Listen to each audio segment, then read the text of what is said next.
In recent seasons, the Premier League has generated more revenue than La Liga, Serie A, the Bundesliga, and League One combined. That's not an exaggeration. It's a financial reality. A newly promoted Premier League club can now spend close to £100 million in a single transfer window, while historic European giants elsewhere hesitate before signing squad players. English Premier League dominates, claiming about 11 out of the top 20 places by wealth. So, how did English football reach this point? How did one league pull so far ahead of the rest of Europe? And was this dominance planned, or did it just happen? Because it wasn't always like this.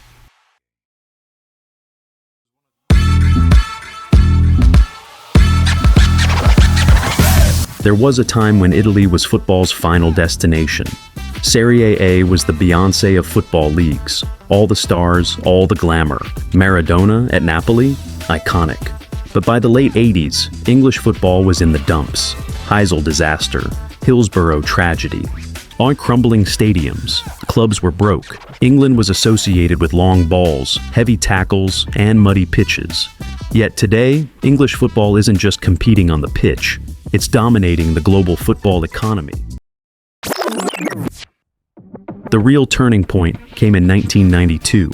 England's top clubs, the Big Five, Arsenal, Everton, Liverpool, Man United, Tottenham, made a decision that would change football history. They broke away from the Football League and formed the Premier League. This wasn't just a rebrand, it was a complete shift in thinking. Football stopped being treated purely as a tradition and started being treated as a commercial product. Most importantly, the clubs collectively took control of their television rights. As a result, they're now losing £100,000 a week.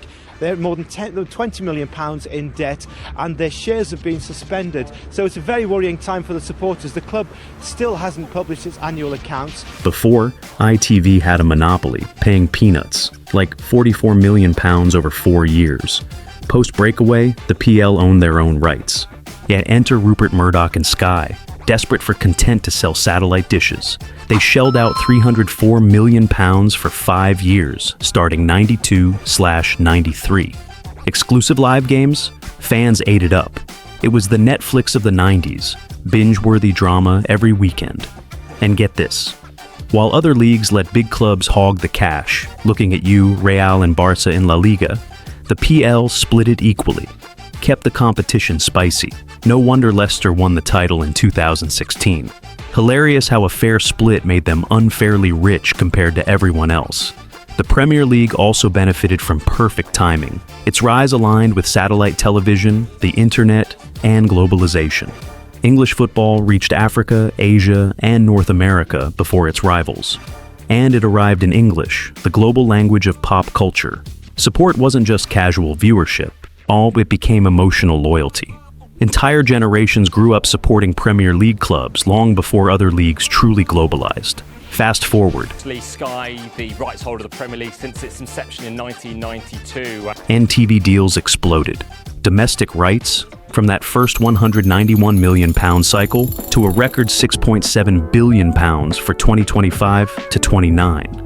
That's over 270 live games a year on Sky, TNT, and even BBC highlights. International started as pocket change, now £2.17 billion annually. Why? Smart packaging. Sell rights territory by territory. Build hype with underdog stories and global stars. Serie A and La Liga centralized later, but their pots are tiny. Serie A €900 million domestic yearly. La Liga €1.05 billion. The PL's like that friend who always picks up the tab because they negotiated the group discount on steroids.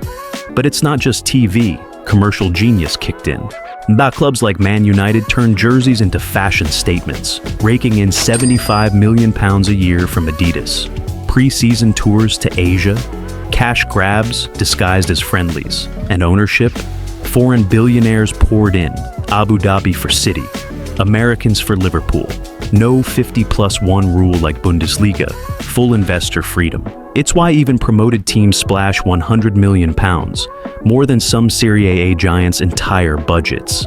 Premier League at €7.3 billion for 2023/24, driven by broadcast over 50%. with the fun fact that even the bottom club gets £100 million plus TV money. 3.2 billion viewers in 188 countries.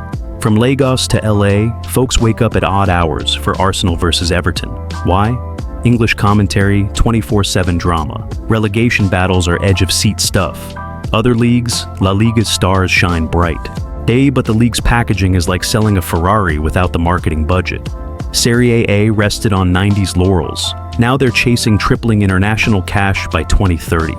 Too little, too late? The PL's like that viral TikTok, everywhere, addictive, and monetized to the max. England also made a controversial but decisive choice. It welcomed global capital. Billionaire owners, American investors, and sovereign wealth entered the league early. This money modernized stadiums, training facilities, and commercial departments. While other leagues struggled with outdated infrastructure or strict ownership limits, the Premier League professionalized faster and at scale. Eventually, the system became self-reinforcing. More money attracted better players. Better players improved the product. A better product drove higher TV deals. And higher TV deals brought even more money. At this point, the Premier League stopped being just a competition. It became a football ecosystem. The PL became rich by treating football like showbiz. Equal shares keep it competitive. Global sales turn fans into customers. But here's the humor. It's so rich. Even Chelsea spent 1.66 billion euros on a squad that's, well, still figuring it out. Risks, PSR rules curb wild spending. And if TV bubbles burst, like League One's mess, oof. But for now, it's the king. Authentically as a fan, I love the spectacle. Top talents everywhere. But it makes you wonder if the soul's getting lost in the cash.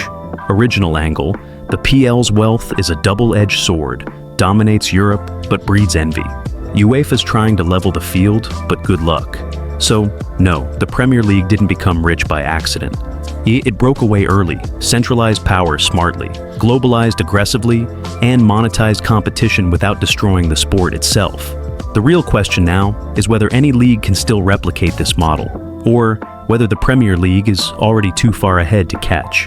Thanks for watching. If this hit the spot, like, subscribe, and hit that bell. More football breakdowns coming from yours truly. Thank you, and goodbye.